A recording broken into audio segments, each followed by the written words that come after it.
What if I told you that even ordinary people can be on top of the world?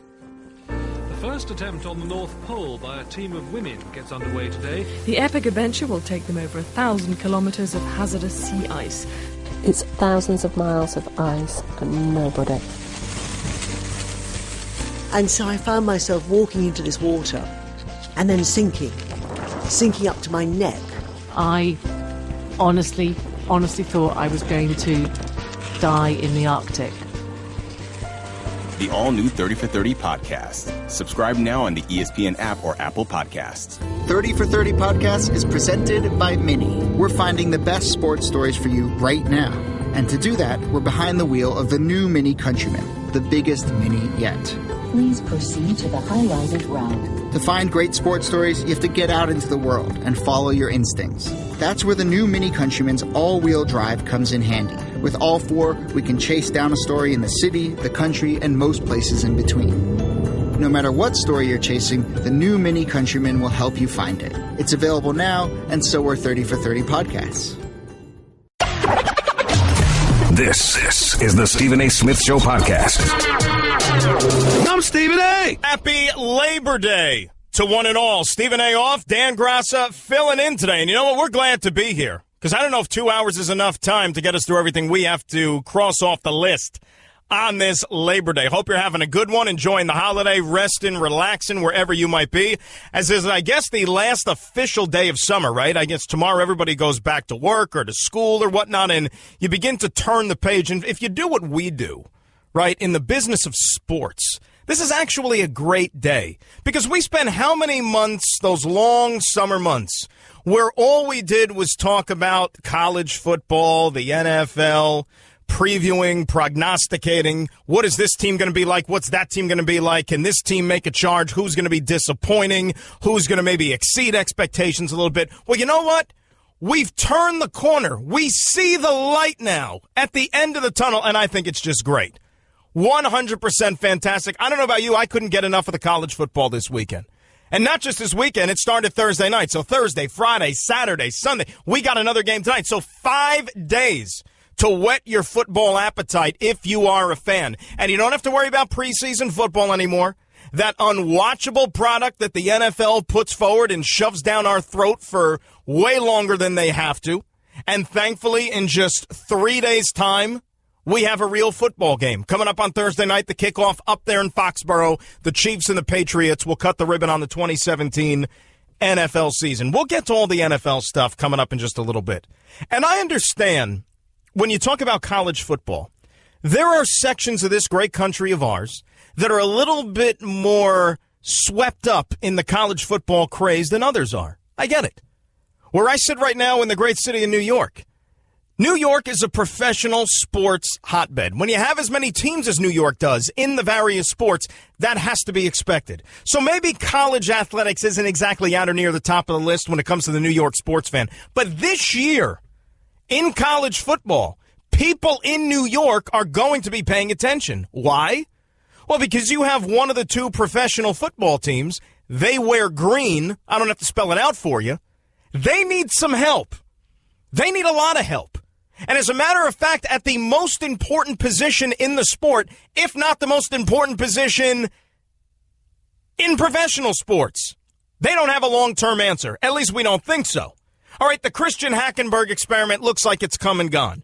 Bryce Petty, for whatever reason, the Jets just don't want to give a fair crack at winning the job. For whatever the reason, even though he's shown certainly more aptitude than Christian Hackenberg at this point in time. Josh McCown is 38 years old. He's a placeholder, nothing more, nothing less. He's a veteran, right? He's the Obi-Wan Kenobi for whatever young quarterback is going to fill that meeting room out there at Florham Park or the practice field, however you want to slice it. But you have a few guys in college football who are getting more talk than the rest.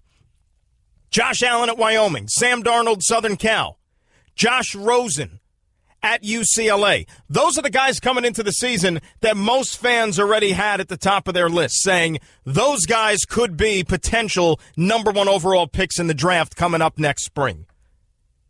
So if you are a football fan in New York, maybe you kept a little bit more watchful of an eye on those three guys this weekend.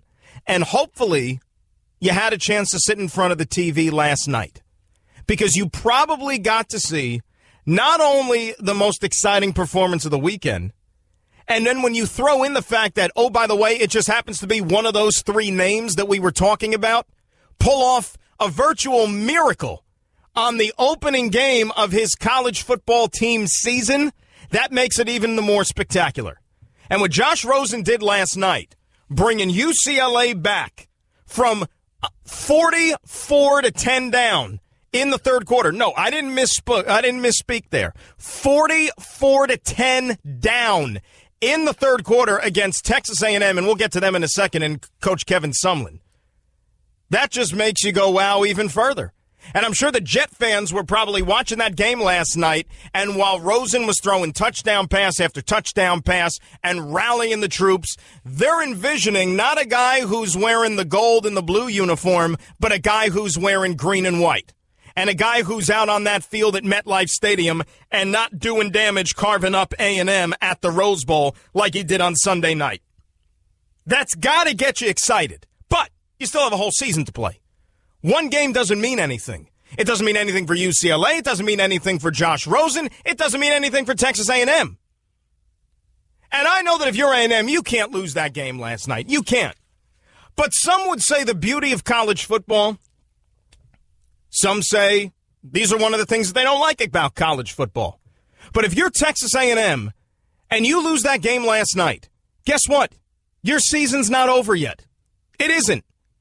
You know, back in the day in the BCS era, for the most part, okay, when you only had the two teams playing for the national championship, if you lost a game, 90% of the time, your season was over. There was no chance of you winning a national championship. Now, in the era of the college football playoff, where they opened the door and extended the invitation a little bit further to now where they give out 4 passes, you can lose a game, you can slip up, and you still have a chance to play for a national title. And that's a great thing. You want as many teams still in the mix, still in the race at the end of the season, because it gets more fans engaged. You know, it's like what's happening right now in baseball. Think about what the second wild card and what the second wild card has meant to teams certainly in the American League, where you have an extra 5-6 teams and fan bases who ordinarily would already be thinking about football and not worrying about baseball again until next season. They still have a race on their hands. They're still believing. But it still doesn't excuse the fact that Texas A&M lost a game last night that, in some cases, would get a coach fired. And Kevin Sumlin, who I like personally, okay, I've had the pleasure of interviewing him a couple of times. He's a gentleman, and I think he's a good football coach. But post Johnny Manziel, post Mike Evans at Texas A&M, the results have not exactly been what you expect them to be. As they've given him more money and tacked on more years to his contract, you're up 44-10 on the road. I don't care who you're playing. In the third quarter, you got to win that football game. Absolutely. And you can make all the excuses in the world how A&M lost their starting quarterback and had to go with the backup to close out that football game. I don't care. You're spotting them how many touchdown lead. You have to find a way to win that football game. And if you want to take umbrage with at least some X's and O's and the way A&M approached that game as they were trying to close it out, can you maybe run the football a little bit more? I mean, I couldn't believe how pass happy they were, even with a backup quarterback in. If that situation, and I know that sometimes you're going to get crucified for maybe being a little gun-shy and being too conservative.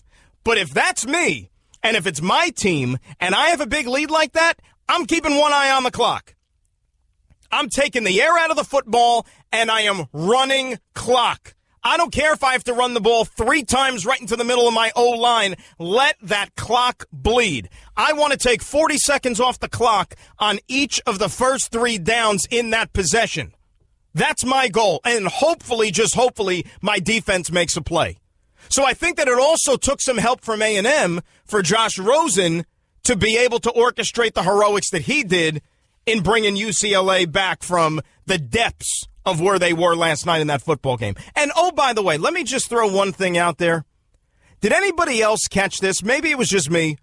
And I'm surprised that they didn't even bring it up on the broadcast with Gus Johnson and Joel Klatt, who ordinarily do a really good job, I think, on Fox. They call a good football game. We know that Gus gets a little excited at times. We know all that stuff. But for the most part, they give you an honest broadcast.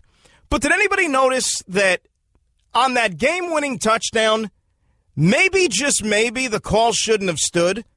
Did you see the way the receiver was bobbling the football?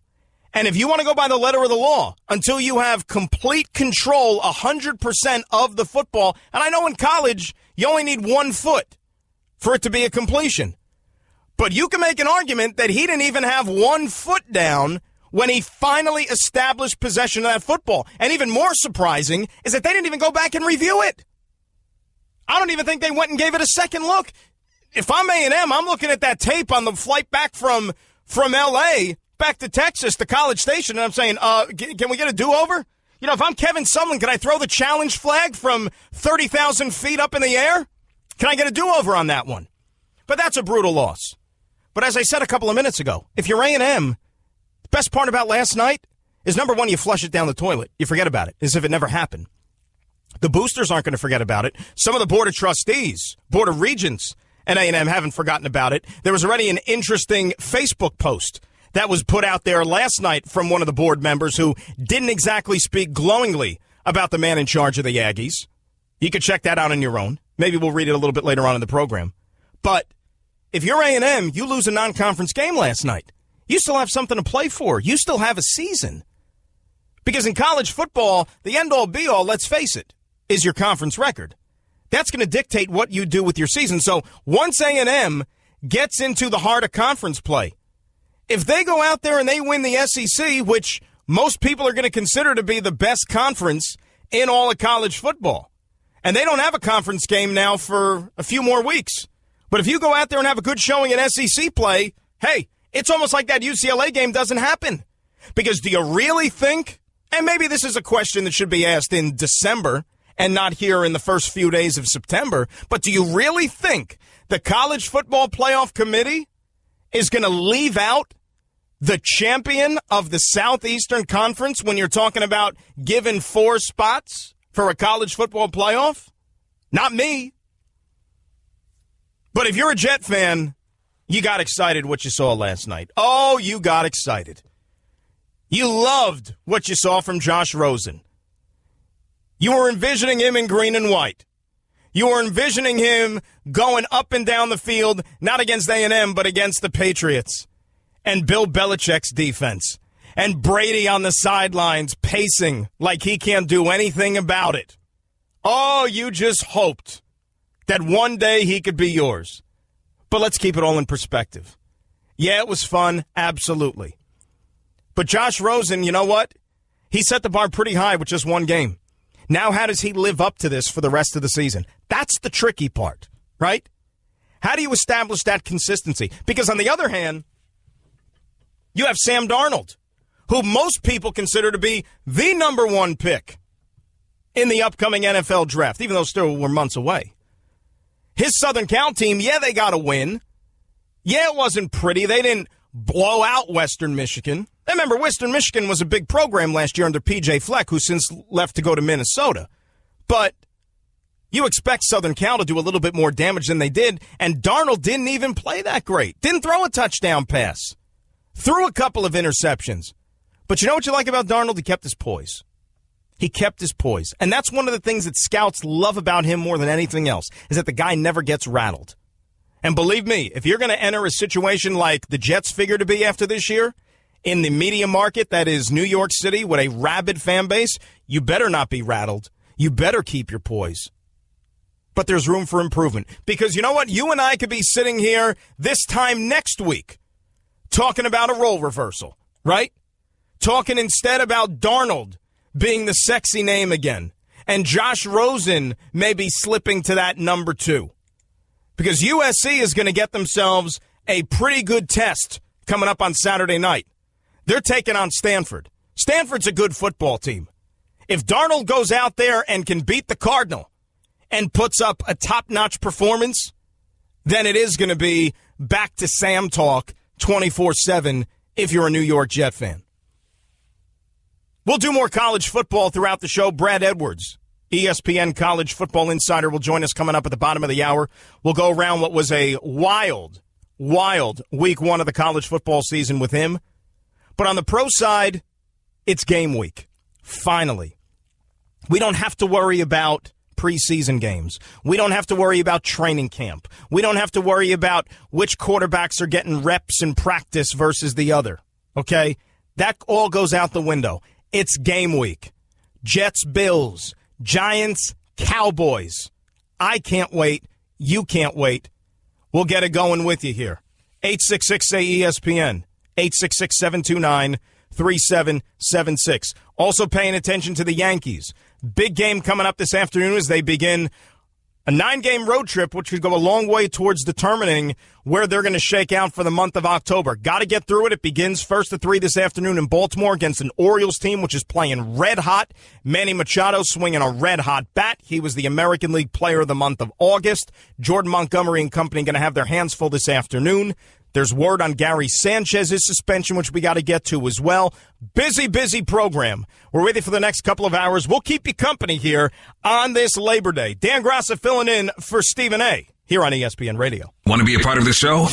Hit Stephen A. up weekdays from 1 to 3 Eastern at 866-729-3776. You're listening to Love Advice with Leanne. Caller, you're on the air. Hi, Leanne. Long-time listener, first-time caller. Why, in your professional opinion, do you never take my calls off the air? Is this Carl? Yep, it's Carl. I mean, we had a few dates. Everything was great. I thought, Well, you know, when you switch to Geico, you could save a lot of money on car insurance. Okay, awesome. You should call them. I will. Geico, because saving 15% or more on car insurance is always a great answer. You're listening to the Stephen A. Smith Show podcast. Stephen A. off, Dan Graca in on this Labor Day 2017. 866-ESPN, 866-729-3776. You can tweet at me at Dan Graca, Graca. We'll be joined by Brad Edwards, ESPN College Football Insider, coming up at the bottom of the hour and talk about a weekend that was on the college gridiron. Unfortunately, you know, I mentioned a couple of moments ago how if you lose a game here in the opening weekend, that you still have life, you still have hope, you can still make the playoff. But there's losing a game and then losing one of your key players in the process, and that's what happened, unfortunately, to Florida State on Saturday night in the much ballyhooed showdown against Alabama because, you know, not just were the Noles outclassed by Nick Saban and company, which, look, join the club, right? That happens to a lot of teams. And, you know, that was bottom line. That was a dogfight. That's what that football game was. And, you know, who would have thought that special teams would be the key for that football game? When you talked about Bama blocking that kick at the end of the first half, and then they come back with a block punt, a fumble recovery on the kickoff return. I mean, 11 points off of turnovers just on those two instances there on special teams. I mean, and you play defense the way that Bama does, you know, that's going to go a long way towards ensuring that you get a victory. And then, you know, to make matters worse for FSU, you have DeAndre Francois get injured late in that football game, and as soon as it happened, you knew that it wasn't good. You know, when you saw the replay and you saw his leg get rolled up, and when he was down on the ground, and they had to help him off the field, and he couldn't put any weight on it, and their worst fears became reality, and that DeAndre Francois is going to have surgery, and he's going to be out for the rest of the season. So if you're Florida State, you're a team that had designs on making it to the college football playoff. Now you're going to have to go the rest of the way without your quarterback. You're going to play pretty much a freshman in James Blackman, who's going to get the first crack at holding that job down. And unless he turns out to be a revelation, which, you know, remains to be seen, Florida State went from a team who was a presumptive college football playoff participant, or at least contender, to now you're looking at a team that probably isn't even considered the favorite to win the ACC anymore, and probably the momentum shifts back over to a team like Clemson, who I know that it was just one game and what they did against Kent State, but Kelly Bryant looked pretty impressive, at least in his first time out. He's not going to be Deshaun Watson, but Clemson, you have to feel good about, is now being a team to be the leaders in the clubhouse in the ACC and to get one of those 4 spots in the college football playoff. But that's why you got to play the games. And what we talk about after week 1, there's going to be a different conversation around week 8, week 9, and that's why you have to let the season play out the way it is. So a lot of work still to do, and like I said, we'll get into all these things with Brad Edwards coming up in the bottom of the hour here when we talk some college football. As far as the locals go with the NFL, Jets are in Buffalo this weekend. Jets are only, I say only, an 8.5-point underdog. I still think that's a little bit high, to be honest with you. I mean, are the Buffalo Bills right now in a position to be 8.5-point favorites over anybody? Anybody? And the fact that there's still this uncertainty involving Tyrod Taylor. Tyrod Taylor, who earlier this morning was still said to be in concussion protocol by Sean McDermott, the head coach. And remember, this is a guy who suffered that hit a couple of preseason games ago. So we're going on almost 2 weeks, and he still has not been pronounced ready to go. Now, he was out on the practice field today. He took part in individual drills, but he didn't do any team activity, and he still hasn't been given a green light and been pronounced fit. So there is still some of that uncertainty. And when it comes to the concussion stuff and the head injuries, it's a little bit dicey. You can't sit here and say, oh, yeah, he should be good in a couple of days, because you don't know how the body's going to respond to a concussion. But should he not go, you're talking about Nathan Peterman, okay, who is a rookie quarterback, who was taken in the middle rounds this year. You mean to tell me that as bleak and maybe uninspiring the Jets' outfit looks going into this season, that if they had to go up to Buffalo on Sunday and take on Nathan Peterman and the Buffalo Bills, a kid making his first ever start in the National Football League opening day, you mean to tell me that the Jets can't win that game? Or at least can't put forth an effort to where they're going to be in that football game for 60 minutes? Of course they can. And I think they got a shot even with Tyrod Taylor back there quarterbacking. And Tyrod Taylor, look, over the last couple of years, I've become somewhat of a fan of.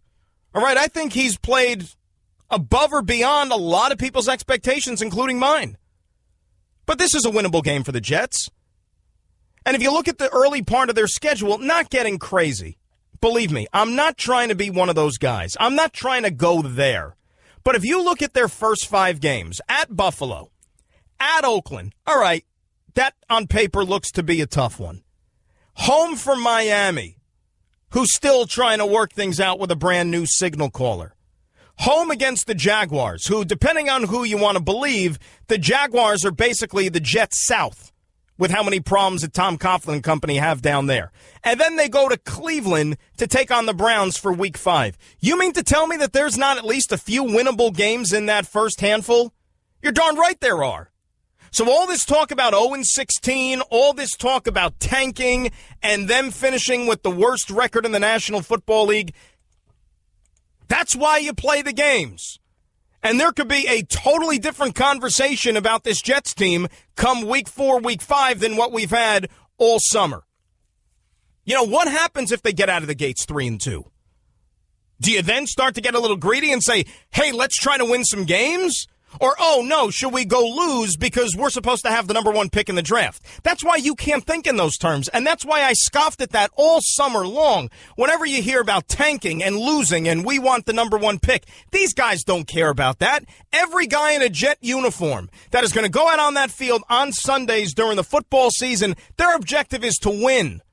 Some of them aren't even going to be on the team next year. So you really think that they care what the Jets are going to do in the draft next April? They could care less. Their objective is to go out and win on that Sunday. Same thing with the coaching staff. Some of them might not be here next year. They want to win that game. All this talk about losing is nonsense. Now, you know what? They're probably not going to make the playoffs. They'll probably finish with a losing record. But they're not going 0-16. All right, you heard it here first. They will not go 0-16. Not in this NFL, even the way their roster is presently constituted. They will win some football games. Brad Edwards, college football insider, joins me coming up. It's Dan Graca in for Stephen A. on ESPN Radio. Guess what? You're in the middle of the Stephen A. Smith Show podcast. Damn it, I mean it! Dan Graca filling in for Stephen A. here on ESPN Radio on this Labor Day. 866-ESPN, the telephone number, 866-729-3776. First college football weekend almost in the books. Got a game tonight, of course, with Georgia Tech and Tennessee. Brad Edwards, ESPN college football insider, nice enough to join me here on the program. And Brad, first of all, thanks for hopping on the show. Let's start right with last night. Do you consider that more a great comeback by UCLA or more a epic collapse by A&M? That is a great question. I guess you could go either way. I would probably side toward epic collapse by A&M, needing to point out that anytime a team gets down by 34 and doesn't quit, that's not easy to do, even if the other team's helping you. So you got to give credit to UCLA, of course, but when you run the ball as well as A&M did in the first half, and then you just can't do it anymore in the second half, and forget that UCLA was able to come alive offensively, score those points. My question is, if you're A&M, given what you did for the first 30 minutes, how do you not score a touchdown in the second half? Yeah. Even one ends the game. And I realize they lost their quarterback, but he was not a big part of what they were doing offensively in the first half anyway. To me, there's just no excuse for failing to run the ball in the second half and get the ball in the end zone. Brad, you're preaching to the choir. I said it earlier in the show. I mean, at that situation, I know you don't like to get conservative, and, then they would have said, well, why, if they would have done that, you would have said, well, why did they get conservative? And that cost them the game. But in that situation, when you have a sizable lead like they did, you have to play the clock game in that situation and take the air out of the football. Yeah, and look, to your point, like if they had just thrown all over them in the first half and then, the laws of conservatism say, okay, let's stop throwing and run some clock in the second half, it would make more sense. But all they had to do in the second half is keep doing what they were doing in the first half. And if they had done it 1/3 as well, they would have won the game easily. The Josh Rosen dynamic certainly takes off after that performance last night, not only because he was presumed to be one of the higher picks in this upcoming draft, maybe the possible top pick in the draft, given, if the Jets, who are quarterback needy, get that first pick. So people in New York certainly were on board with the Rosen bandwagon after that one. But if you look back at his season last year, Brett, it was injury-laden. He really didn't get a chance to really do all that much. Do you think even playing like he did last night almost increases expectations for him almost to an unfair level, given what he's still trying to come back from last year? Yeah, I guess it could if you are looking at it from more of an uneducated standpoint and, you're just looking at the yardage. I mean, he obviously got away with one huge throw there in the second half that should have been picked off and ended up being a touchdown. And the game's over if that ball is intercepted. So you have to look at that, too. I mean, it was a really good effort, but I don't know that it was the greatest game that he ever played, even though statistically it might suggest that. So, look, I think that there are a lot of things that he's going to have to do better than he did last night. And his offensive line is going to have to protect him better, certainly better than they did in the first half. And his defense is going to have to play more like they did in the second half, or this is going to end up being a 6-6 type UCLA team, if not. And no matter how well the quarterback plays in that situation, it still doesn't look good when you're a starting quarterback and your team's losing games. I agree. Brad Edwards, college football insider, ESPN, joining us here on the program. And on the flip side, unfortunately, you look at a guy like Kevin Sumlin, who the heat's been on now for a few years, Brett. And not to say that A&M's season is completely ruined. I mean, they could still make something of this. It was a non-conference loss for them. But I'll tell you right now, Sumlin looks very much so like he could be the 2017 version of what Les Miles was at LSU last year. Yeah, it wouldn't shock me if there's a quick hook with someone this year. I was really wondering, like, what was the point of bringing him back? Because he lost a lot from last year's team, and I don't know why anyone would have looked at what A&M had coming back this year and said to themselves, "Oh, this team could go, 9-3, 10-2."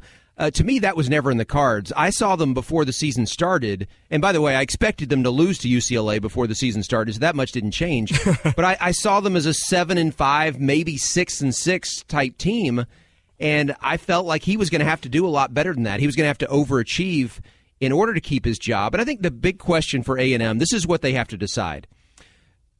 Do they judge where the bar is for that program based on what their history has been, or do they put the bar based on what their resources are? Because Texas A&M, they have all the pieces that you need to be a great football program. For sure. I mean, even in the SEC West, they still have all the things that you need.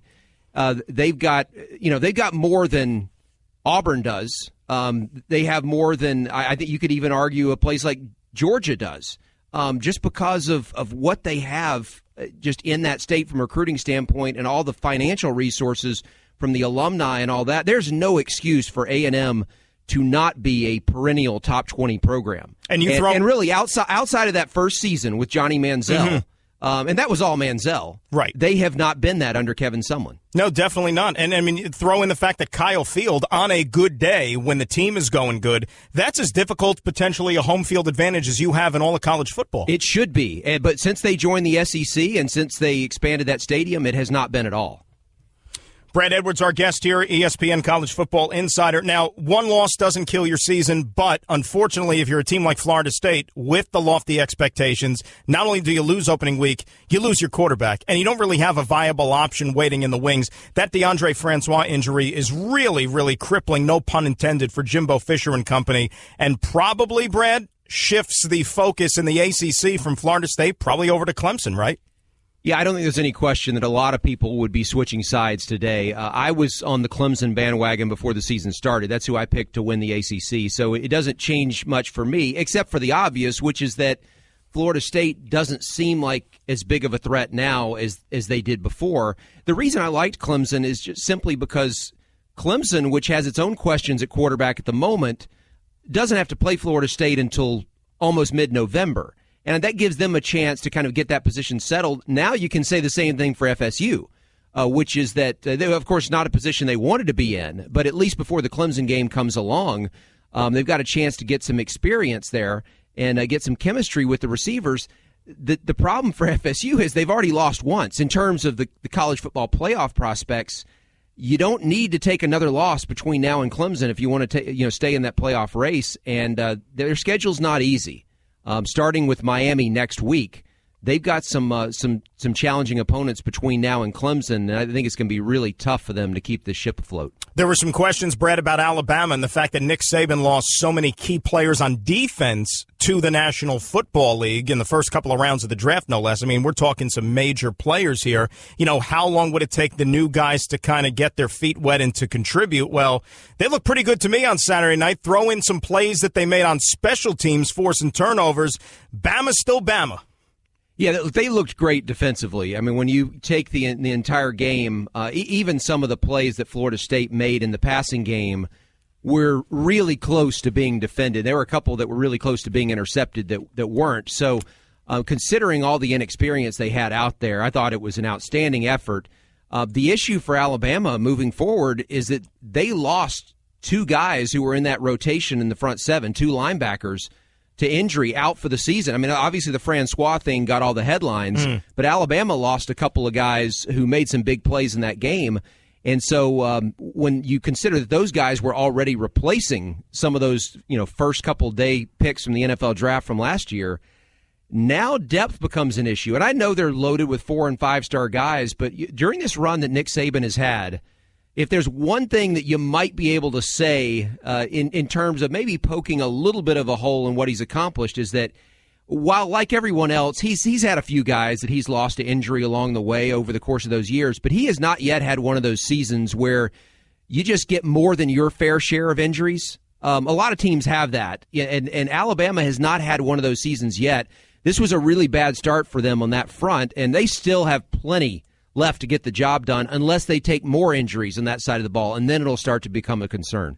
Brett, a little unfair maybe to put so many expectations on the lap of Tom Herman in Texas from the outset. I mean, they were outclassed on Saturday afternoon. Maryland goes in there, puts up 51. They were bad on defense, bad on special teams. Maybe a little too much too soon for them?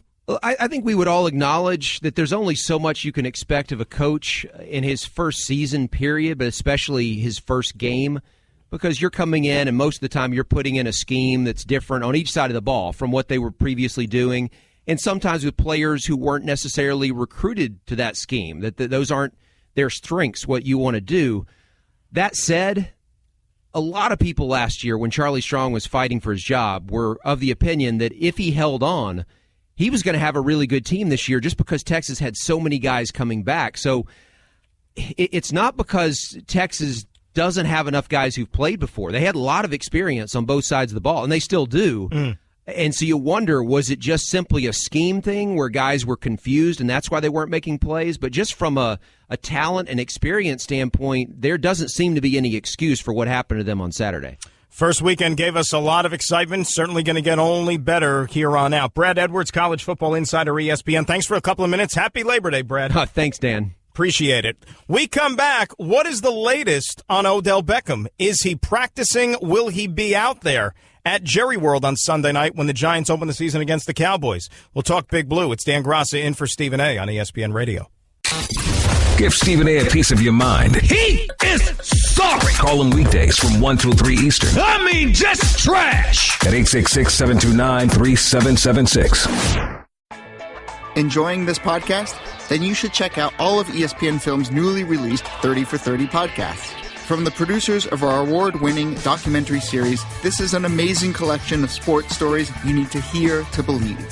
Speaking of amazing, Delta Airlines and the Fly Delta app make your travel experience amazingly easy with real-time bag tracking, e-boarding, and passport scanning during check-in. And don't forget to download 30 for 30 podcasts to fill your flight with stories that will keep you coming back for more.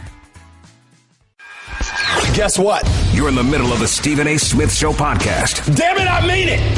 And Graca holding it down for Stephen A. on ESPN Radio. 866-ESPN, the telephone number, 866-729-3776. We'll get into all the NFL matters coming up here in hour number 2, but just to finish up on Texas A&M and Kevin Sumlin, I mentioned that not long after that one went final last night, you had a member of the Texas A&M Board of Regents post something on social media about his displeasure over the coaching situation with the Aggies. And naturally, when you cough up a lead as sizable as the one that Texas A&M did last night, you're going to have some people that are going to be very critical. This is Tony Busby. He puts his name behind it, so he doesn't hide from anything. It wasn't one of these anonymous posts or anything like that. But this is Tony Busby who said, "I'm sure I may be criticized for this post, but I honestly don't care. I've been on the Board of Regents for the A&M system for almost 7 years. During that time, I've not once commented on Kevin Sumlin and his performance during his tenure at our school.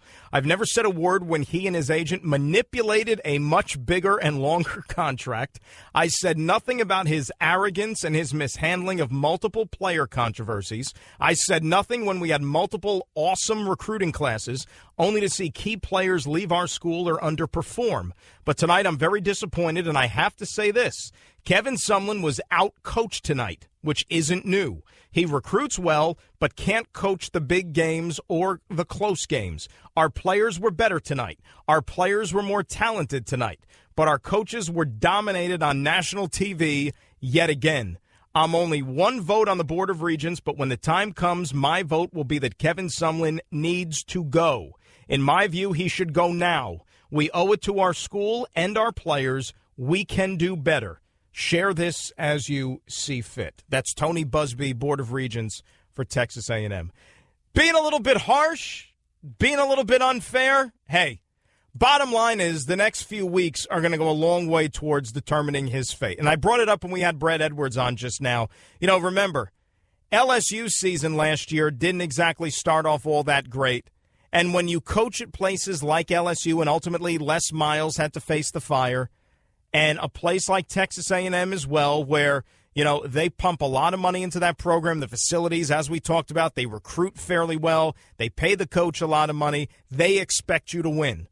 And when you lose games like that, and when you lose games that probably you already should have had in the bank a long time earlier, that's why you have the criticism. So we'll see if he can get up off the mat. And it's not just about beating the out-of-conference patsies they have on the schedule the next couple of weeks. Let's see what happens once SEC play starts, when they take on Arkansas and then South Carolina and then Alabama. 1, 2, 3, the gauntlet there in SEC play for the Aggies. As I said, we'll switch gears and we'll do some NFL coming up. Week 1 is finally here. It has finally arrived. We have a real game on Thursday night. Jets and Giants in action Sunday. We'll get into all of it. Dan Graca in for Stephen A. on ESPN Radio. That's just a sample of what you'll hear on the Stephen A. Smith Show. Weekdays at 1 p.m. Eastern on Sirius XM Channel 80 and the ESPN app. What if I told you some stories you need to hear to believe? Everywhere you went, Dan and Dave. And that's these two athletes that are going to go to the Olympics this year, and it's going to be settled in Barcelona. When Reebok approached Dave and I, The first thing both of us said, neither one of us are on this team yet. The thought never, ever crossed my mind that Dan nor Dave would not make that Olympic team. The all-new 30 for 30 podcast. Subscribe now on the ESPN app or Apple Podcasts. 30 for 30 podcast is presented by Mini. We're finding the best sports stories for you right now. And to do that, we're behind the wheel of the new Mini Countryman, the biggest Mini yet. Please proceed to the highlighted route. To find great sports stories, you have to get out into the world and follow your instincts. That's where the new Mini Countryman's all-wheel drive comes in handy. With all four, we can chase down a story in the city, the country, and most places in between. No matter what story you're chasing, the new Mini Countryman will help you find it. It's available now, and so are 30 for 30 podcasts. This is the Stephen A. Smith Show podcast. I'm Stephen A. Hour number 2 on this Labor Day. It's a Monday. Dan Graca in for Stephen A. Another hour here on ESPN Radio. 866-ESPN is the telephone number. 866-729-3776. You want to be part of the program, or you can tweet away at Dan Graca, Graca. Lot on the agenda for this Monday. We did a lot of college football in that first hour. As far as the NFL goes, I can't tell you how excited I am. I really can't. Because I don't know if you're like me, I've just grown less and less tolerant of the preseason as I've aged, as I've matured, as I've wised up, whatever you want to say, okay? But preseason football, I really cannot pay it any attention. I can't. I want every team to be able to get through the month of August as much in one piece as is humanly possible. I don't want to see injuries. I don't want to see anything that's going to take away from watching good competitive football when it really matters starting this week. And I cannot wait for these games. I really can't. Thursday, I'm going to be like a kid on Christmas morning with the Patriots, with the Chiefs, up there at Gillette Stadium. I cannot wait, and it can't come soon enough. But if you're a New York football fan, you have contrasting agendas. You're a Jet fan, we talked about it a little bit in hour number 1. You kind of just want to get to the end of the season and then begin to think, all right, what's the future going to be like? Who's our coach going to be? Who's our quarterback going to be? What guys that were on the roster this year will be part of the solution moving forward? Which guys are just going to basically be guys who are passing through here en route to bigger and better someplace else in the National Football League? But you shouldn't tank. You shouldn't just go out there and say we're going to lose games because that's what we're supposed to do. Of course not. All right, I outlined it for you. First 5 games on the Jets schedule, they are not daunting. They can win a couple of those football games. And I know a fan who has the number 1 pick in sight maybe will not necessarily want them to go out there and be successful, but you should want your team to win games, at least at the start of the season. Okay, everybody's 0-0. Everybody has a shot of doing some good things. You try to win games. You root for your team to win games at the beginning of the season. I'm not buying this tanking stuff. If you want to tell me that when you get to week 16, week 17, and you're already mathematically eliminated, and you might say to yourself, boy, what does winning a game really do for us, big picture? When it could potentially cost us 2 or 3 spots in the draft, then I will hear what you have to say. Then I can meet you halfway. But to start out, you can't root against your team to win. You want them to have success. I don't know of any football fan, a Jet fan, that's going to be sitting there on Sunday afternoon when the season hasn't even started yet and you're rooting against them up there in Buffalo. You root for your team to win games. Whether they will or not is a different story. Will Josh McCown actually make it through one whole game? That's a different story. Remember, last time he was an opening day starting quarterback a couple of years ago with the Cleveland Browns, which was against the Jets, he couldn't even make it through the first half before he got hurt. And then Johnny Manziel had to come in and rescue the Browns, and they nearly pulled off the upset that day in Todd Bowles' first game as the head coach of the Jets. But I digress. All right, the Buffalo Bills are a beatable team. Tyrod Taylor's status is uncertain right now. You're a Jet fan. You root for them to go up there and win the football game. Giants, on the other hand, you're playing for a lot more. Not only do they have a shot, they got a really good shot. Let's face it. I think if you're a Giant fan, you are disappointed if that team is not in contention for one of the big prizes in the NFC. All right, I picked the Giants to win the NFC East. I think that they will outclass the Cowboys, and the Cowboys have a lot going on. More on them in a minute. But I think this Giant team, if they stay healthy, they have what it takes to be the best team in the NFC East. Now, do they have enough to get to a Super Bowl? I can't rule it out. But if you put a gun to my head, do I think they are getting to the Super Bowl? Probably not. Because I think there's some other teams in the NFC which are also pretty darn good and might be a little better, at least on the surface, than the Giants are. Okay, Green Bay is a good football team. The team that was in the Super Bowl last year and by all accounts could have very easily won the game. The Atlanta Falcons are a good football team. I'm really looking forward to seeing what this Seattle Seahawks team can do out west. And with the acquisition of one Sheldon Richardson that they picked up on Friday, that's going to make that defense even more daunting. I think Sheldon Richardson's going to have a monster season, by the way, for the Seattle Seahawks. No more of this stand-up outside linebacker playing out of position. Sheldon Richardson's going to Seattle. Number one, he's playing for a contract, so he's going to be on his best behavior. That's one. Number two, he's going to be back in his normal position. Pete Carroll's going to tell him, Sheldon, put your hand in the dirt, get there on the defensive line, and go wreak havoc in the opposing backfield, like we're used to seeing Sheldon Richardson do when he was playing at his best for the New York Jets. So to say the Giants are a Super Bowl team, that might be a little much. But they could still have a good season. I'm expecting them to have a good season. And it all starts Sunday night in Dallas, a game you want to win. Now, last year, remember, Giants swept the Cowboys both games during the regular season. Dallas still won the division championship. So it's not the end-all, be-all, but do you want to win the game? Of course you do. It's a division opponent. It almost counts for double. You know the old saying. You want to get this one. Will Ezekiel Elliott be in the backfield for the Cowboys? That's another story that we don't have an answer to. Okay? You're not going to get any news today from Harold Henderson or the powers that be with the NFL with the appeal. Nothing's coming down today, but there is that deadline of tomorrow. 4 p.m., I believe it is, that if you don't hear a verdict one way or the other, then Ezekiel Elliott's playing on Sunday night. If they didn't come to a decision, Zeke is running out of that tunnel with a uniform on against the New York Giants. I got a feeling he's still playing. Not because they're going to delay the decision, but he and his team are going to go through the same hoops that Tom Brady and company did for Deflategate. And Brady, while he was engulfed in all the appeals and whatnot, he still got to play. And they fought it out in the courts for weeks and months and years, and that's the bottom line.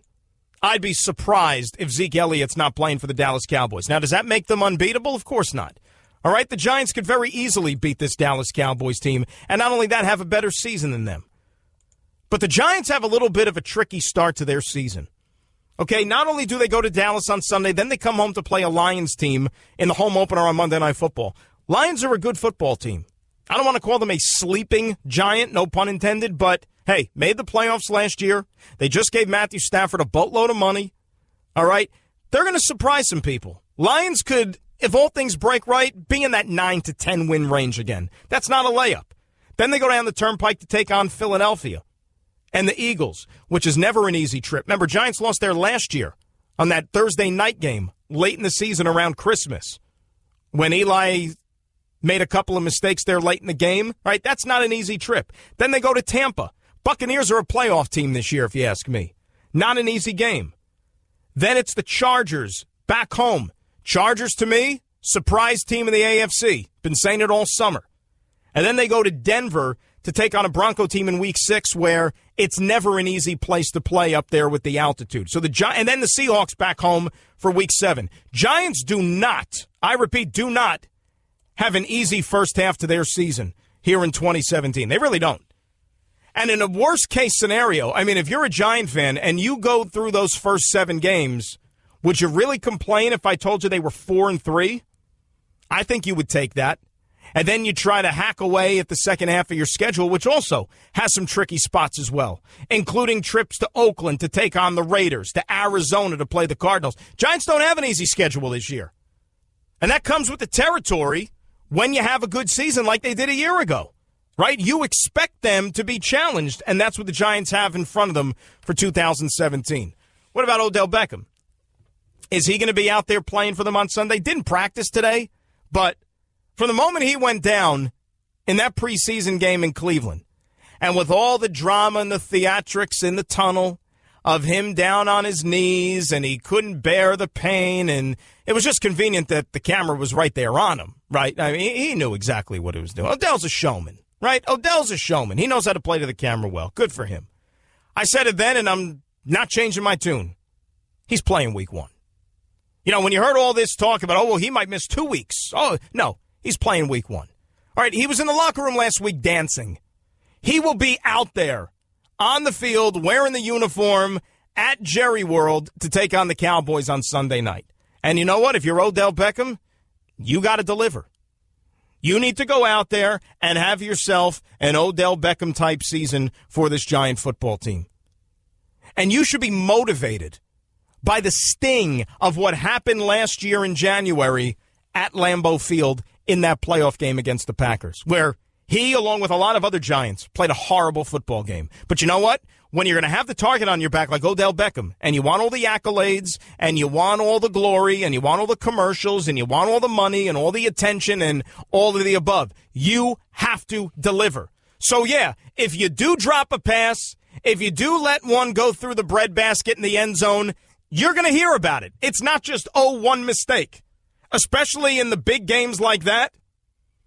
Especially in the playoffs, where you are going to be judged greater than any other game you're going to play, especially in a case like Odell, when he hasn't won a playoff game before as a member of the New York Giants. And that's one of the things that I've been critical of him since he's come into this league, is that Odell's kind of walked into this Giants organization, and he makes it sound as if a couple of those Super Bowl trophies that are in the lobby, right when you walk in through the front door there, Odell was responsible for. You know, Odell thinks, oh, yeah, I was there when they beat the Patriots in Super Bowl 42, and they were both Super Bowls against the Patriots. Oh, yeah, I was there. I was the one who caught the Eli pass, not David Tyree. That was me. But guess again, he hasn't won anything. And last year in his lone playoff game, he was atrocious. Absolutely atrocious. But he'll play this week. And I think if you're a Giant fan, you can't wait for the regular season to start. Much like every other football fan, because you don't want to watch preseason anymore. But, you know, this Giants offense didn't exactly wow, did they, during the preseason? And I know that you take it with a grain of salt, what you deduce from your team during the exhibition season, because it means next to nothing. And you had guys in and out of the lineup, but offensive line, that was going to be a legit concern for this Giants football team one way or the other, and it still very much is. See, this offense has some nice potential. They have more weapons in the passing game now with Brandon Marshall, with Evan Ingram, all right? Guys that can actually go out there and do some damage. But if the offensive line is not going to allow Eli to stay upright, to be able to survey the field and to go through his progressions and to find these guys and deliver the ball to make plays, then it's all for naught. It really is. I don't expect them to be a dynamic running team. But you know what? You don't have to be in the NFL anymore. You don't. It's a passing league. Giants have a 2-time Super Bowl MVP quarterback. I know he's getting up there in years. He'll be fine. Defensively, scary to think that they might be even better than they were last year.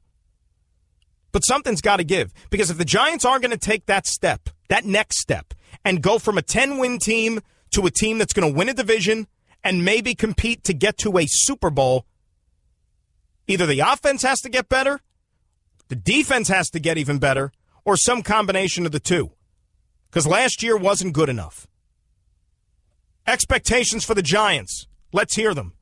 866-SAY-ESPN. 866-729-3776. Plus, you already have some big injuries at some key positions already impacting the NFL landscape for Week 1, which we'll talk about as well. It's Dan Graca in for Stephen A. Till the top of the hour on ESPN Radio. Catch the Stephen A. Smith Show live on 98.7 ESPN New York, ESPN LA 710, and Sirius XM Channel 80. You just can't make this stuff up. Weekdays from 1 till 3 Eastern.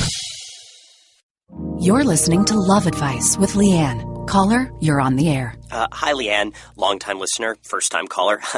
Why, in your professional opinion, do you never take my calls off the air? Is this Carl? Yep, it's Carl. I mean, we had a few dates. Everything was great. I thought, Well, you know, when you switch to Geico, you could save a lot of money on car insurance. Okay, awesome. You should call them. I will. Geico, because saving 15% or more on car insurance is always a great answer. You're listening to the Stephen A. Smith Show podcast. Dan Graca in for Stephen A. till the top of the hour right here on ESPN Radio. Phone number is 866-ESPN, 866-729-3776. At Dan Graca, you could tweet me there. Graca, the spelling. Yankees in an early hole in Baltimore. They're just underway, but Tim Beckham, who's been an absolutely fantastic pickup for the O's after acquiring him from the Tampa Bay Rays. I still don't know why Tampa Bay would want to trade him within the division, but that's their mistake, and Beckham just continues to make play after play after play with the bat, with the glove. Leadoff home run to the opposite field off of Jordan Montgomery, so 1-0 Orioles in the first inning down at Camden Yards. We'll keep you updated of any proceedings that are happening down at the ballpark. Let's get to some phone calls here. Well, we were going to get to some phone calls, but instead, you know, it's funny with the National Football League because I'm not a big fantasy guy. Don't play fantasy, never have, and really don't have any plans to do so. It's not something I worry about. But I'm in a couple of those knockout pools, the survivor pools. I think those are fun. And if you look at week 1 in the National Football League, if you were trying to wager a guess as to which direction to go, because when it comes to these pools, week 1, Week 17 are clearly the most difficult and clearly the most challenging. Week 1 because you really don't know how good these teams are. I mean, we have an idea, but until they go out there and play games, that's when we get the true answer to what these teams are going to be about here for the upcoming season. And in Week 17, you don't know really what the motivation are for some of these clubs, especially the ones that have playoff spots locked up. They might rest their starters and on and on and on. So this really is a very, very difficult week, and you could very easily get bounced if you're in one of these pools in Week 1. And I was looking at the schedule here, and so far the big injury note that you have for the upcoming season, or for the upcoming week, is Andrew Luck is not going to play for the Indianapolis Colts. It had been rumored, but the club came out and made it official earlier this morning that Andrew Luck is not going to play as he still tries to work his way back from the shoulder surgery. So Scott Tolzien is going to start for the Colts on the road against the Rams out there at the Coliseum. Now, ordinarily, if Andrew Luck is going to miss a game, okay, because Andrew Luck is the heart, soul, the everything for that Colts franchise. So if we found out that Andrew Luck is not going to be playing, then you would think, all right, clearly the team that they're going to be going up against, that's the one that you would want to pick. But I keep asking myself this question, and I'll ask you this question. If you are in the predicament that I'm in, would you really sacrifice everything and risk it all on the Rams?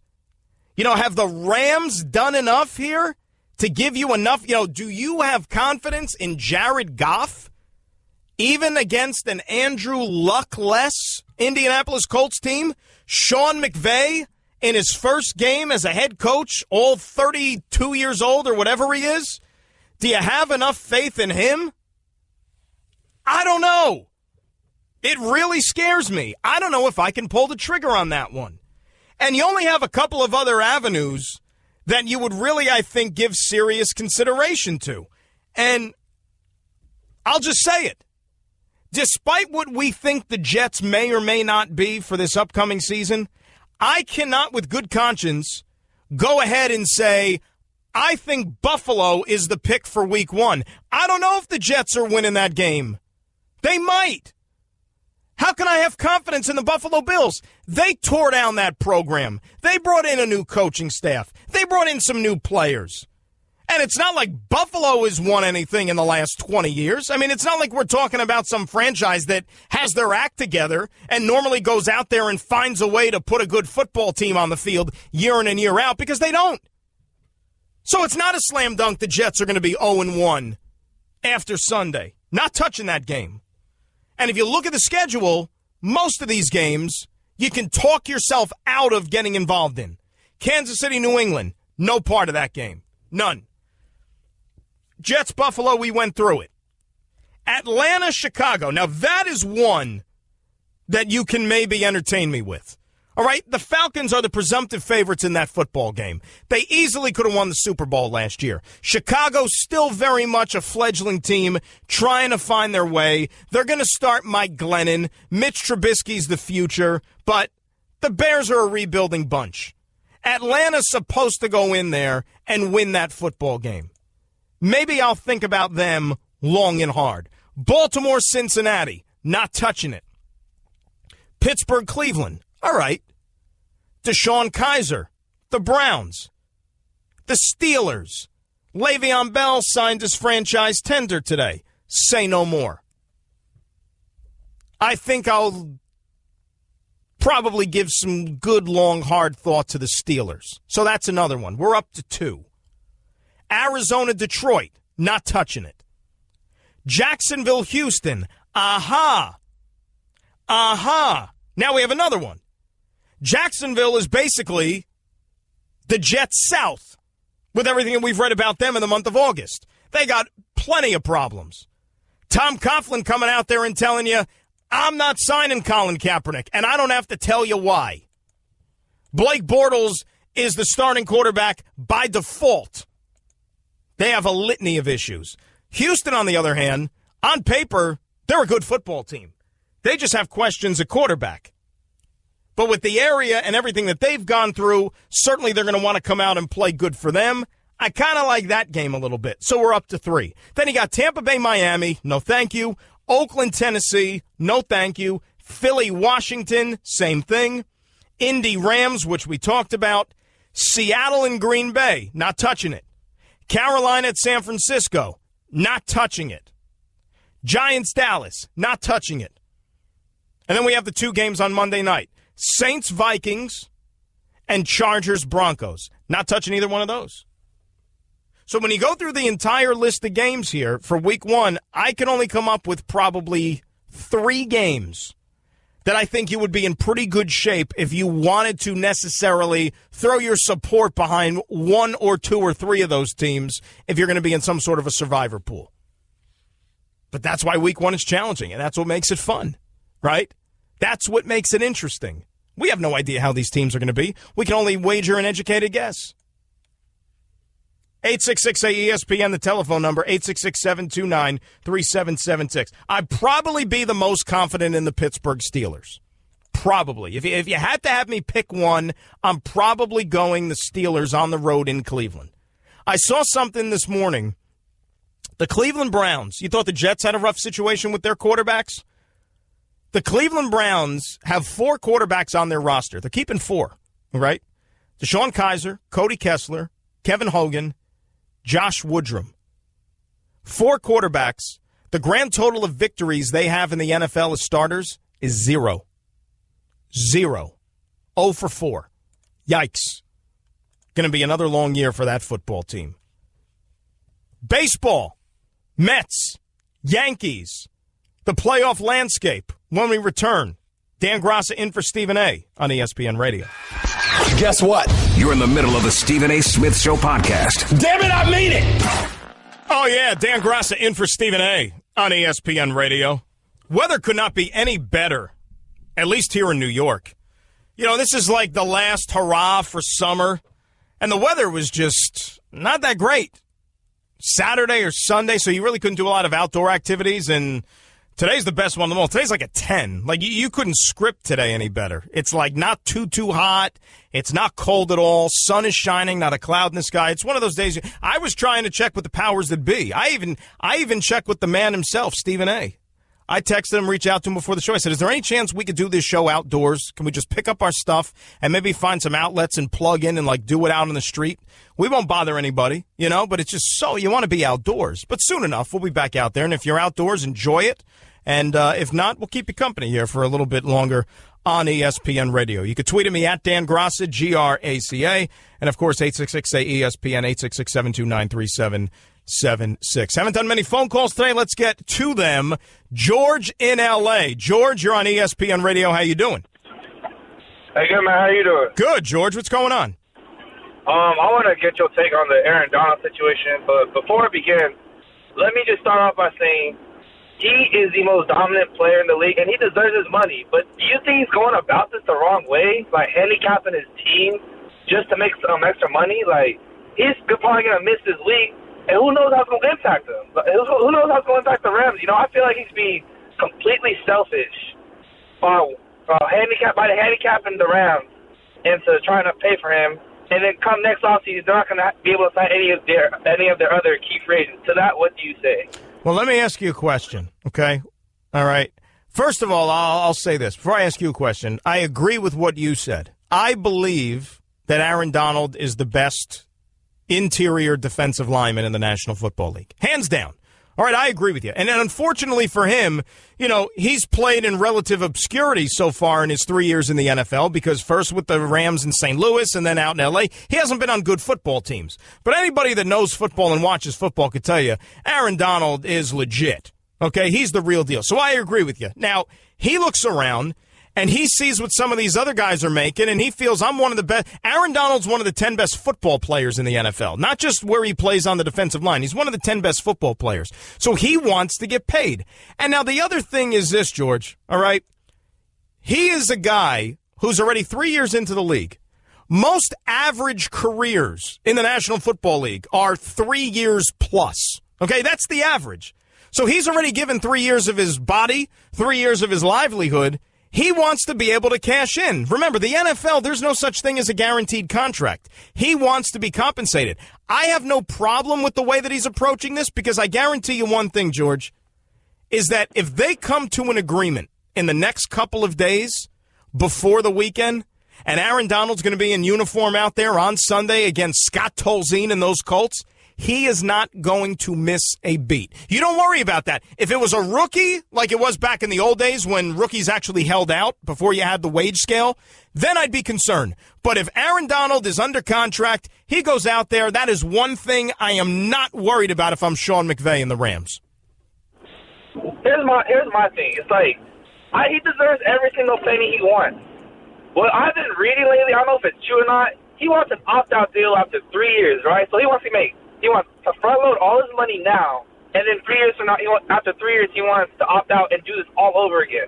My thing is, we have, I don't know the number off the top of my head, we have Trumaine Johnson's going to be a free agent next year, Alec Ogletree's going to be a free agent next year, Maurice Alexander. Those are three key guys on our defense. Right. And half our defensive starters are going to be free agents next year. My thing is, I'd rather pay the men than pay one man, you know? But at the end of the day, here's the thing. We went 4-12 with Aaron Donald on, all right? So if you think of, I'm not saying I'm not blaming Aaron Donald, no doubt. I'm just saying, like, how much of an impact, really, for example, in Houston, like, with J.J. Watt, the Texans still the number one defense. Like, Aaron Donald, as good as he is, he's not, like, it's not like a game, like, winning type of position, you know? It's just a position he plays. So the fact that he's trying to handicap the team for all this money, on his part, I think it's really selfish because he says he's all about winning, but he don't want to show up. And he's trying to handicap the team so he can't pay no one else. Yeah, George, I disagree when you're going to call him selfish, though. And I thank you for the phone call, my friend, and good luck to your team coming up here this week. I can't call him selfish. And, guys, we've been through this so many times just over the last few years when you're talking about football players, right? It's a grind, right? What these guys have to put their bodies through each and every week, no other professional athletes have to absorb that type of punishment. None. So I'm all about these players now going out there and getting their money. You know, if you've earned it, get it.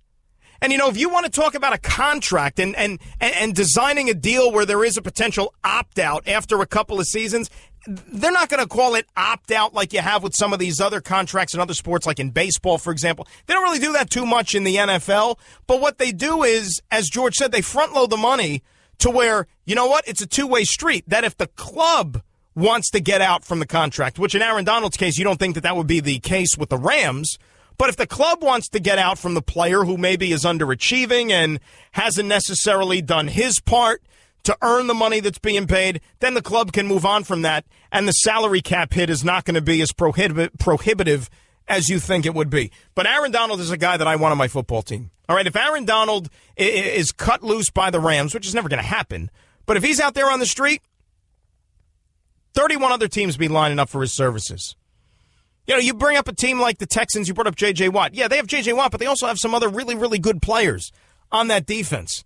Jadeveon Clowney, Whitney Merciless, on and on. And they got some players. That's why, as a unit, they're such a formidable defense. All right, they're really, really good. A couple of guys in the secondary who are legit. So the problem is with the Rams, they're not as deep as a team like Houston is on that side of the football.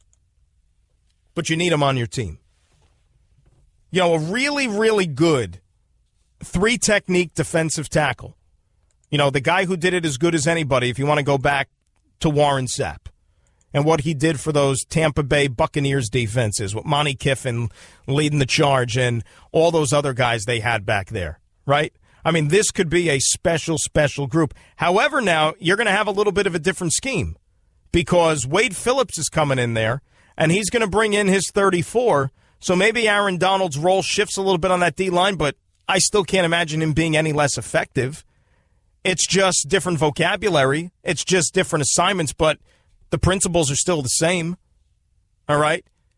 He might have to two-gap a little bit more, but I think he's up for it.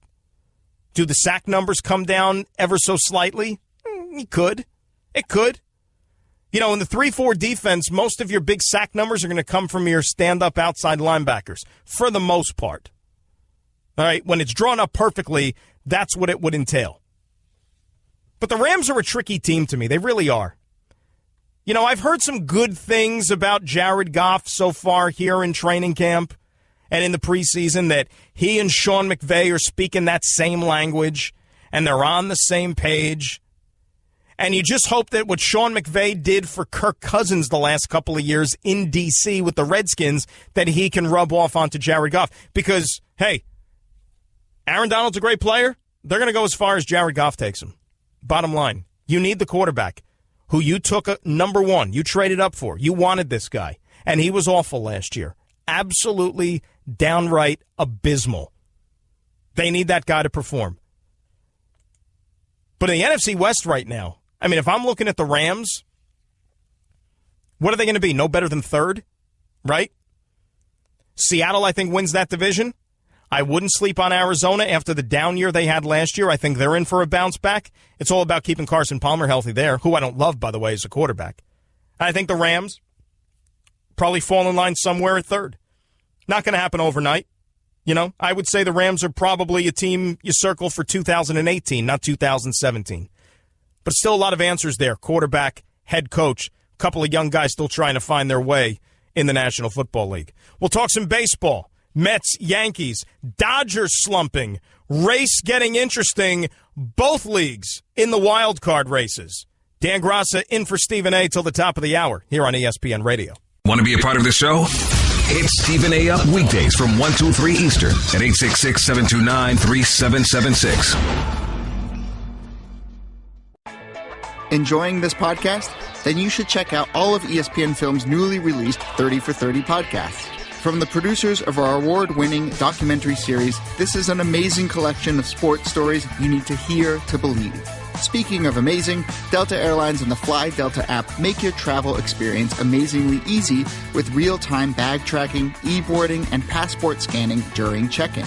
And don't forget to download 30 for 30 podcast to fill your flight with stories that will keep you coming back for more. Guess what? You're in the middle of the Stephen A. Smith Show podcast. Damn it, I mean it! Until the top of the hour right here on ESPN Radio. Dan Graca filling in for Stephen A. on this Labor Day. Turn things over at the top to a little baseball, Cubbies and Pirates out there at PNC Park. One of the best stadiums in all of Major League Baseball, if I may say so. 866-ESPN, 866-729-3776. You keep the tweets coming, too, at Dan Graca, Graca. As far as the baseball's concerned, Yankees, you know what? Job well done for them this weekend, really. And, it's case like 15 this year where you want to count the Yankees out after a dry spell, and they just surprise you and are able to rise up off the mat and continue to play winning baseball. That's what they did against the Red Sox. Taking 3 out of 4, it still gives them a pulse when it comes to maybe having an outside chance at winning the American League East. They're just 3 back in the loss column, so you feel good about that. They beat Chris Sale again, and boy, Chris Sale just can't seem to figure the Yankees out here in 2017. And Sale, maybe the wear and tear of a long season is maybe catching up to him a little bit because his last couple of starts have not been great. So Sale probably going to win the Cy Young Award still, but he might be showing a little bit of wear, as I said, from having to pitch so much as you get into September here. Big road trip. Yanks are starting off here. It's 9 games, Baltimore, Texas, and Tampa. Right now, not a good start down there at Camden Yards. They're in a 3-0 deficit, a couple of home runs. Tim Beckham led off the game for the O's. Chris Davis followed suit with a 2-run jack in the second inning. So 3-0 Baltimore, and Dylan Bundy still hasn't even allowed a hit yet so far, but we're still early in the third inning. And this is really the last big road trip of the season for the Yanks, because if they can somehow still be in good shape when they finish up these 9 games in these 3 cities, 14 of their last 17 games are going to be played in the Bronx.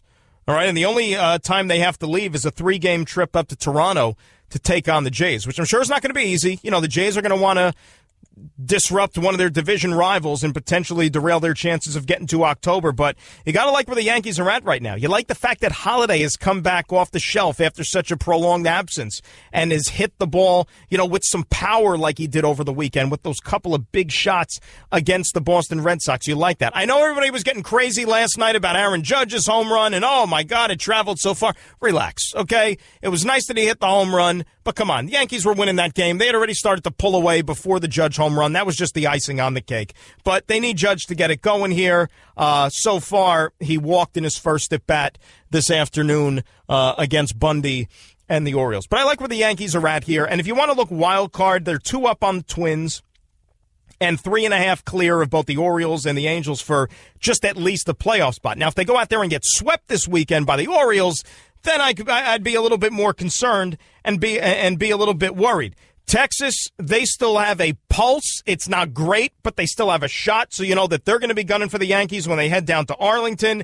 And you could say the same thing about Tampa Bay, even though they've kind of slumped a little bit here and have fallen sub 500. So maybe the Rays are a little bit on the outside looking in when it comes to this postseason. You look at the flip side, though, and you look at what's happening out west with number 1, the National League wild card, where Arizona has basically punctuated the number 1 wild card spot in the NL. They're going to get that home game because Colorado got their absolute tails kicked this weekend at Coors Field by the D-backs, who went in there and swept them, and Arizona's won 10 in a row. They're playing fantastic baseball right now.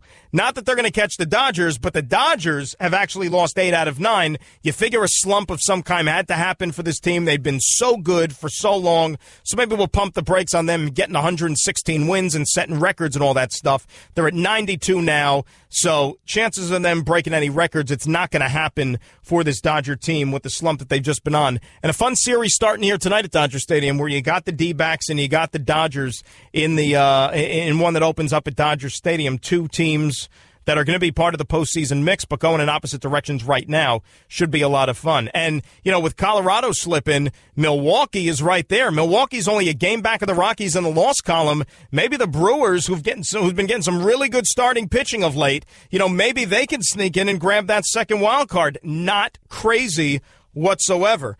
Lastly, on the Mets, you wish the best to David Wright, who cut short his rehab last week. He's going to have surgery on his shoulder to repair his rotator cuff in the hopes of him coming back and playing baseball.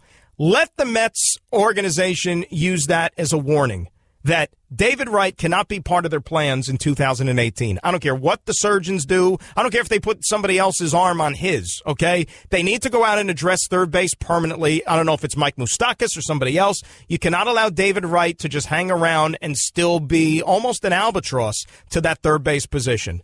Not fair. Cubs-Pirates coming up. Thanks to Brad Edwards. Thanks to Nuno and Kat. Enjoy the rest of your Labor Day. Dan Graca saying so long on ESPN Radio.